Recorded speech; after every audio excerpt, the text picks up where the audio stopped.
Hey guys, it's Leech, and today I want to talk about The Legend of Zelda Skyward Sword.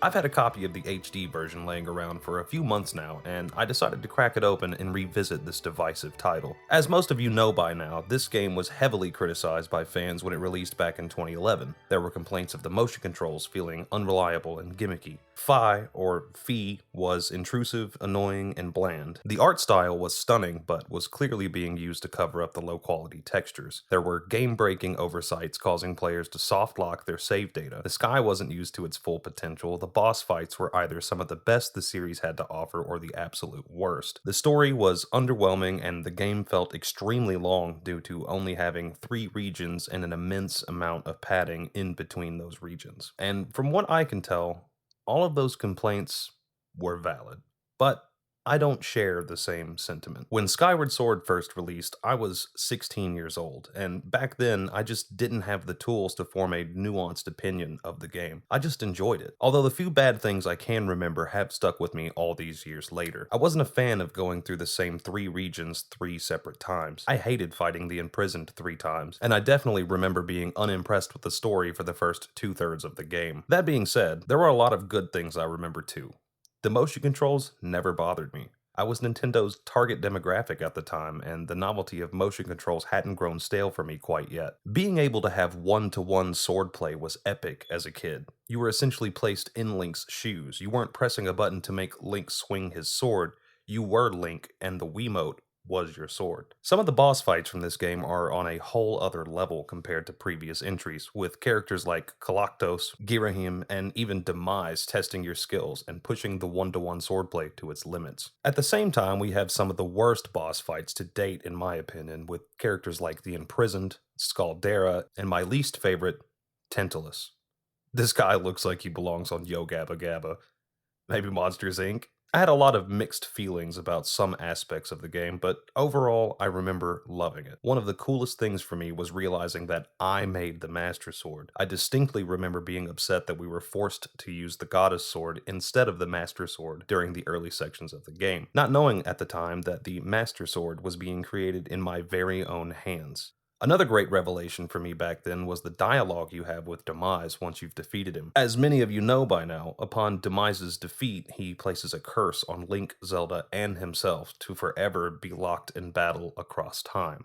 In one fell swoop, Nintendo established the beginning of the timeline and explained why our trio of characters appear time and time again throughout the other games. Of course, all the timeline nonsense was retroactively shoehorned in with the release of Skyward Sword, but internally, Nintendo had been working on this idea for quite a while. This was definitely not part of the plan back in the 80s, but nonetheless, by 2007, A.G. Aonuma, producer of the Legend of Zelda series, had publicly confirmed there were at least 2 branches of the timeline after Ocarina of Time. And with this release, they acknowledged and established the earliest point on that timeline. You just had to be there. It didn't get much cooler than this. I'm hoping I can relive some of these moments with the HD release. I'm excited to see the quality of life improvements, the new high resolution textures, and most of all, the bump to 60 frames per second. But before we get any further, I just wanted to remind you guys to like and subscribe. I'm working on my first goal of 100 subs, and I need all the help I can get. Alright, let's dive right in. First things first, I'm using the new control scheme instead of the motion controls, and my first impression is weird. I'm struggling. It feels very awkward and delayed. I'm not sure yet if it's just my inability to grasp this control scheme, or if the nature of motion control itself just doesn't translate well to a normal control scheme. Take the camera, for example. The camera is great. It's extremely useful for checking out your surroundings and even combat sometimes when you're surrounded by enemies, but it's hindered by the fact that you can only rotate the camera if you hold down the left trigger. This, of course, is because the right stick, which would traditionally be how you control the camera, is now controlling Link's sword. So I end up finding myself in a situation where I'm walking around and try to pan the camera and instead start slashing like a maniac. Another thing that I just can't seem to wrap my head around is picking up and throwing slash rolling objects. There has to be a better way to do this. It just feels wrong. I mean, I guess I understand it. You pick an item up and then you press up and the right trigger to toss the item, or press down and the right trigger to roll the item. I get the logic. It's just hard to unlearn the more traditional approach of holding the right trigger and then releasing it to throw an item. Already my instincts are telling me to swap over to motion controls, but I won't. I want to learn how to use this control scheme. I don't think it's bad, it's just quirky, and that's okay because it's completely optional. I'm sure the devs at Nintendo did their best to translate the motion controls. As far as intros go, this one is pretty slow. We have a lot of cutscenes and a lot of your typical tutorial stuff. Menial tasks designed to introduce and acclimate the player to the mechanics, character introductions, etc. All while slowly progressing the plot and getting the ball rolling. And that's fine. It's the tutorial. That's usually how it goes. But with this game, it feels so boring. I feel like it takes forever to finally get to the action, but once we find our Loft Wing and kick Groos's ass in the wing ceremony, things start to take off. After the wing ceremony, Zelda asks Link to go flying with her to celebrate his victory. It's clear that there's some chemistry between the two, especially considering how she acted when she found out Groose hid Link's Loft Wing. In this game, Zelda is totally the he asked for no pickles kind of girl, and it's adorable. It's nice to see them tie in a real love story between the two. Anyways, after the wing ceremony, you go flying with her, and just as she's about to confess her feelings for Link, she's swept away by a tornado and falls beneath the clouds. After the accident, Link wakes up in his room and explains everything to Zelda's father, Gaepora. Shortly after, Gaepora leaves the room, and suddenly Link hears a voice calling for him outside his door. He goes to investigate and sees a mysterious figure floating in the hall. He decides to follow this mysterious figure all the way outside to the goddess statue, where she then reveals a hidden entrance to the statue. Link then goes inside to see a sword placed in a pedestal in the center of this hidden chamber. Once he begins to approach the sword, the mysterious figure suddenly appears and introduces herself as Fi.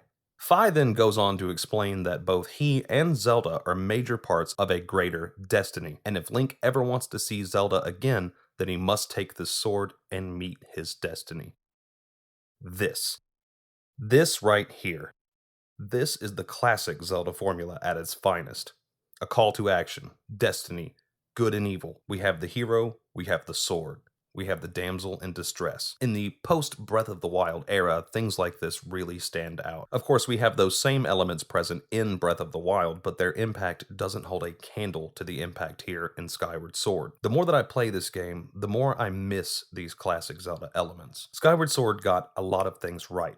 Some of the elements this game introduced have been featured in the series since, like the stamina gauge, or collecting monster parts for crafting, the beacons you can place on your map. But this game got a lot wrong, too. I think everyone can agree that Skyward Sword is one of the most, if not the most, linear game in the series, and with its extreme repetition and limited regions to visit, most of the game feels like padding. It seems like Nintendo really took that criticism to heart and decided to overcorrect with Breath of the Wild. In that title, we have the exact opposite problem. Freedom is first, but dungeon and story elements take a back seat. It's interesting to see in hindsight how Skyward Sword was received by fans and how that impacted the trajectory of the series moving forward. I think the series is better off with both Skyward Sword and Breath of the Wild, and maybe it's been long enough for Nintendo to steer the ship back in the other direction, and we can have a game that's the best of both worlds, with open exploration, strong story beats, and competent dungeons. Anyways, I got off on a tangent there. Let's talk about the dungeons. I have missed dungeons, and this game has some of the best to date. We have great examples like the Ancient Cistern, Skykeep, the Lanayru mining facility, and the Sand Ship. Although I do have to admit the Lanayru Sand Sea was not nearly as great as I remember it being. The concept gets a 10 out of 10, but execution is more like a 6 or a 7. It's mid.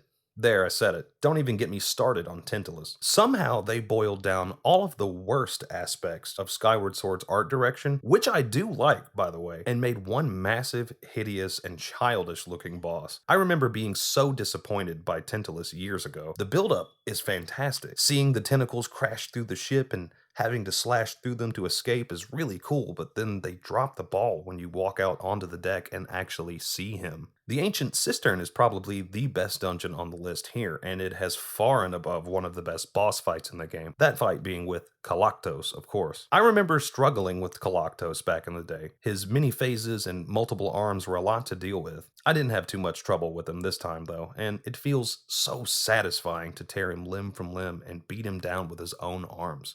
This guy is kind of intimidating in his last phase, and he brings so much value to the dungeon. He is a much better payoff than Tantalus. The Lanayru mining facility was just as good as I remember, if not better. The time shift stones really are the gift that keeps on giving. I was surprised at how much they got out of one single mechanic. Combine that with the beetle, bow, claw shots, and a fair amount of stamina management, and you have a really good region. Honestly, Lanayru was the best region at every point in the game. It had the best enemy variety, the best use of items, and the best gimmick. The other two regions are fine, I guess. Elden Volcano is decent. I really dislike the amount of verticality in its design, but I think it has the most to offer upon revisits, and despite what others say, I really liked having to hunt down my stolen items on the third visit. It was a good change of pace, unlike the Pharaon Woods. The Pharaon Woods have a lot of potential, but it's held back by the fact that it's the tutorial level. If we only went back once to explore the ancient cistern, then this region would be really strong. But going back again for the Song of the Hero quest just kills the pacing. Navigating the flooded woods of Pharaon sucks. Not to mention, we're forced to go through the Skyview Temple twice. Why? It was rewarding the first time because we got to fight Girahim, but going back for a bottle of sacred water just felt dumb. Speaking of which, Girahim was such a treat. He definitely has the most prominent personality of anyone else in the game. The first time we meet him, he just appears out of nowhere to stop Link from seeing Zelda. He casually teleports around the room, starts talking smack, and doing weird snake things with his tongue. He's eloquent, he's weird, and he's sinister. He makes a strong first impression. His fight is pretty fun too. Having to trick him by making him follow the sword and then quickly striking from the opposite direction is really engaging, and it took me a couple of tries to figure out what was going on. After you beat him the first time, he just sort of leaves because Zelda leaves. He's done playing around. He has business to do. You're treated like a kid. This is demonstrated even further the second time you fight him. While Girahim rambles on about the second gate of time, he casually jumps down from a ledge and gets behind Link, showing a clear display of dominance, made even worse by the fact that Link swings at him and he misses. You've come so far, but you still have a long way to go. The third fight, however, is not very good. The spectacle of the fight is pretty cool. Seeing Girahim get swole and reveal that he's the spirit of Demise's blade is awesome, but the actual fight is lackluster. Honestly, I just consider the Bokoblin Gauntlet and the third Girahim fight as sort of a mini-boss encounter before the real fight with Demise, but I'll get to him later. Right now, I want to talk about some of the story beats. I mentioned how the beginning starts off slow earlier. It really is a slow burn. You spend a solid portion of the game chasing Zelda and Impa, and you always seem to barely miss them. Your first real encounter with them is at the end of the Earth Temple, where Impa tears you a new one. You were late, and if it weren't for her, Zelda would have been captured. Her words are harsh, but true. This puts a lot of pressure on Link, and by extension, you, the player. After everything you've been through to get here, you still aren't good enough. And on top of that, Link didn't even get a chance to speak with Zelda. That's been his drive the whole time. He wants to be reunited with her again, but he has to wait. This is good stuff. The heavy themes of responsibility, love, and failure all come together beautifully. When this game wants to, it can tell a really good story.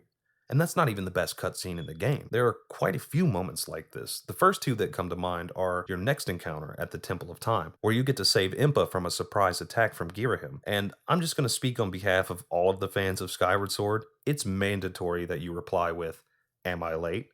The second scene that comes to mind is more of a tearjerker. After your second battle with the imprisoned, you can finally open the Gate of Time and go back in the past to see Zelda. But it isn't the happy reunion you thought it would be. Her first words to you are, "You've come so far, Link." And she, of all people, would know best just how much you've been through. After an intense amount of lore being dumped on the player and the final blessing to the Master Sword, Zelda goes on to explain that she used you. She's the reason that Link is doing any of this.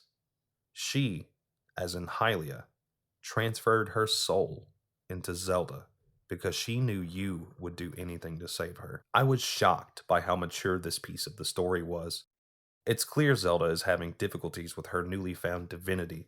She was just a regular girl not even a week ago, and now she's hiding away thousands of years in the past with the knowledge of her previous life as the goddess, and she feels guilty. And what really puts the cherry on top of all of this, after apologizing to Link, she goes into a deep sleep, sealing herself away to protect the world and ensure Demise's defeat.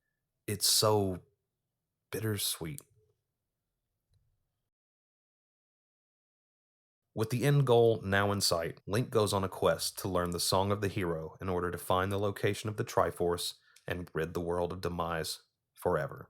This section of the game is most notable for two reasons: the Song of the Hero quest and the plot. The Song of the Hero quest is universally regarded as padding. You spend a decent amount of time traveling back and forth between the Isle of Songs in the Thunderhead and the three regions on the surface. This annoyance is further compounded by the fact that the quests you do for the dragons are all boring or just clear wastes of time. Why am I searching for tad tones in the flooded woods? Why did I have to climb all the way up the volcano again with no gear to meet the fire dragon? And why is the thunder dragon dead? Admittedly, the last two are pretty cool. I enjoyed hunting down all my gear and climbing the volcano one more time, and planting the life tree in the past to grow a life tree fruit in the present for the thunder dragon is pretty badass. The plot by this point is getting wild. We've learned that Zelda is the reincarnation of the goddess. By the end of the Song of the Hero quest, we've obtained the Triforce. We've destroyed Demise. Girahim captures Zelda and drags her back into the past to resurrect Demise again. We fight a horde of bokoblins years before Hyrule Warriors. We have one last fight with Girahim where he reveals that he is just a weapon for a much greater threat. We fight Demise in his own pocket dimension. This is insanity. The story is finally popping off, and it is phenomenal. One small gripe that I have with the story, though, is how the Triforce was used. It seems kind of silly to me that this ancient artifact crafted by literal gods can't transcend time. When Link wishes for Demise to be destroyed, it's done. No fuss. But then that's cheapened by the fact that they can just go back in time and revive him there. Maybe Link wasn't specific enough when he made the wish? I'm not sure. But I would assume that the Triforce would be powerful enough to eradicate him from all of time and space. Maybe Link needed to wish for his death in the past, or maybe he should have wished that Demise never existed at all. I don't know. It just seems kind of goofy that the Triforce, the essence of the gods who created this world, is trumped by the Gate of Time. There are only a few more things I'd like to talk about. The first being the final boss. Demise is a hulking brute, but at least he has manners. He's astonished that a human would challenge him. Most humans run in fear like bugs, yet here stands Link, sword drawn, eyes locked. He's so impressed that he decides to entertain Link and invites him to join him in an arena he created where they will be free of distractions. The fight itself is intense. Demise is massive, and his sword is jet black and jagged, sporting an inverted Triforce. It's blasphemous. It's wicked. He is the inverse of everything you've become on your journey. His guard is magnificent, blocking every attack effortlessly. His strikes are powerful. As the player, you can really feel the pressure. You have to prove your skills with the sword. You must put everything you've learned about controlling this game to the test. After you finally get him figured out, you can corner him and knock him down. You are then prompted to do a fatal blow. This is it. The final hit. The battle has been long and bloody, but this is the end. You perform the fatal blow. Link jumps in the air. The blade is struck by lightning, and at the apex of the jump, Link plunges down with full force to pierce Demise. But he rolls away. After dueling it out a little longer, Link finally lands that fatal blow and destroys Demise, sealing his soul in the Master Sword. What an epic conclusion. Say what you want about the game's pace, it's worth it. This ending is such a good payoff for all the time you've invested. Oh, and reading that one line from Demise once he's defeated, extraordinary. I'm not doing a voice. Extraordinary. You stand as a paragon of your kind, human. You fight like no human or demon I have ever known. This is so satisfying. The last thing I wanted to talk about was the game itself. I think that Skyward Sword deserved a lot more love than it received. This game isn't bad. It has bad moments. There were bad decisions made. But mostly, I think people are just mean. This game has a lot of heart and a lot of charm. Its themes of love, destiny, responsibility, and failure echo throughout the entire experience. The characters are some of the most memorable to date. The art style holds up incredibly well, and the story is grand and epic. Nintendo knew they were establishing the beginning of the timeline for one of their most successful IPs, and while maybe in retrospect the motion controls were a gimmick, They absolutely treated this game with utmost respect. They dared to break away from the shadow of their early success with Ocarina of Time. While maybe not as bold of a leap as Wind Waker, it was clear that they put a lot of effort into giving this game its own identity. There's still so much that I haven't covered. Cruz's character arc, the lack of content surrounding the Gate of Time, the sky, the mini-games, the combat, the boss rush, the items. I could go on all day. All I can say though is if you haven't played this game, or if you haven't played it since it was released like me, try it out. It's worth it. With all that being said, I'm gonna wrap it up. Thank you guys for watching. Don't forget to like and subscribe, and I'll see you on the next video. Thanks guys. Peace.